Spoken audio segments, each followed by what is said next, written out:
Ayan na si Unga. Guys, di ko pala nasabi yung baka ko pala ay na-aksidenteng namatay.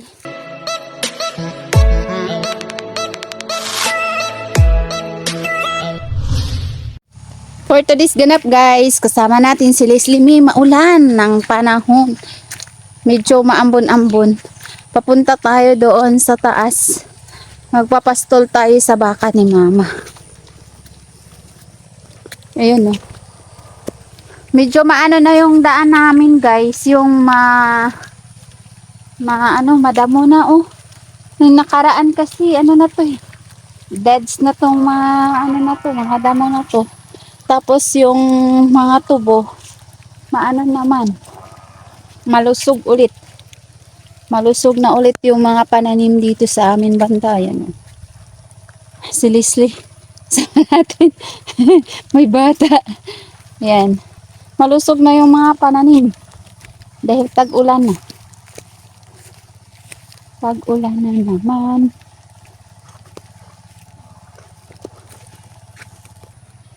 Ayan na si Unga. Guys, di ko pala nasabi yung baka ko pala ay na-aksidenteng namatay nung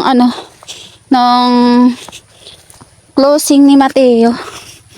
Umaga kasi nun, nagmamadali ako. Tapos kakamadali ko, hinila ko siya. Ayaw niyang sumunod. Dahil ayaw niyang sumunod, nagmamadali ako. Hinampas ko ng lubid. Yung ganito, lubid niya. Ayaw pa rin niya. Pagkahampas ko ng lubid, tumakbo. Okay na sana kasi tumakbo. Nung naman, dahil tumakbo siya, hinila ko na naman siya ulit. Ayaw na naman niya. Tapos hinila ko. Ayaw pa rin niya. Dahil palibog-abog. Ayaw pa rin niya. Kaya ang ginawa ko guys, meron akong pamukpok na bato para sa baka, ay para sa sa pamukpok dito. May kasi ito sa dulo. Kagaya nito oh. Ito, ganyan. Pamukpok para doon mo para hindi ka na magtatali kung walang puno, di mo na itatali. Pupukpukin mo lang. Ang nangyari guys, ayaw niya kasing sumunod, kaya sa pagmamadali ko, binato ko siya. Deads. Very sad talaga ang nangyari guys, kasi hindi ko naman akalaing mamatay siya. Yun lang ang ginawa ko sa kanya. Nabato ko siya ng hindi ko sinasadya. Hindi ko talaga sinasadya na hindi ko intention na patayin siya. Pero namatay siya sa dahil sa nangyari. Wala na kaming baka ni Mateo. Ito na lang baka ni Mama muna inaalagaan ko kasi wala si Mama.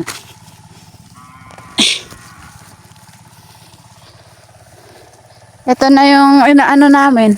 Pinapastol namin ni Mateo muna. Takot na nga si Mama mag-iwan sa akin ng baka. Baka daw mapatay ko tong baka niya. Ganon talaga eh. Minsan di mo maano yung disgrasya, kaya doon ko na wag talaga tayo magbato-bato ng ng hayop, kasi baka mamaya magaya dito sa nangyari sa isa kong yung baka ko. Pero guys, hindi naman siya nasayang kasi pinautang natin ng per kilo. Bale yung pautang natin is 250 sa utang, tapos 1 month to pay. Tapos yung iba bininta natin 200 per kilo lang. Ang kinita po natin nun guys is nasa 4,000 plus lang, kaya lugi pa rin tayo. Pero kahit papano, kahit ganun nangyari, hindi naman din lahat natapon or nasayang yung kasi hindi naman ako nakain ng baka, kaya binintan lang namin yun. Yan, pasalamat pa rin ako kasi meron naman mga kumuha, kasi hindi naman yun nagkasakit. Kaya lesson learned para sa akin na wag talaga ako mambato ng mga bagay-bagay na kapag may nahawakan ako, wag ibato sa sa hayop, kasi baka mamaya mangyari na naman. Kaya nakakadala guys, hindi na talaga maulit yun na ginawa ko, na binato ko yung isang baka tapos hindi ko naman akalain na siya mamatay. Kaya nakakalungkot kasi para sana yan sa pag-aaral ni Mateo. Kaya lang, ngayon ganun nangyari. Pero nag-move on na rin ako guys. Kisa malungkot ako, 'di ba? Nag-move on na agad ako na ganun talaga yung buhay, merong malas na dumadating sa atin. Kasi kapag tatambayan ko yung lungkot na yon, ako rin naman ang masasaktan. Kaya nag-move on talaga tayo agad. Pero yung kita nun guys, nandyan pa, tinabi ko lang muna, hindi ko pa nagalaw yung pera. Baka pag-anuhin ko pa rin, para pa rin yun sa pag-aaral ni Mateo, kaya tinabi ko pa rin yung pera na pinag-anhan natin doon sa baka.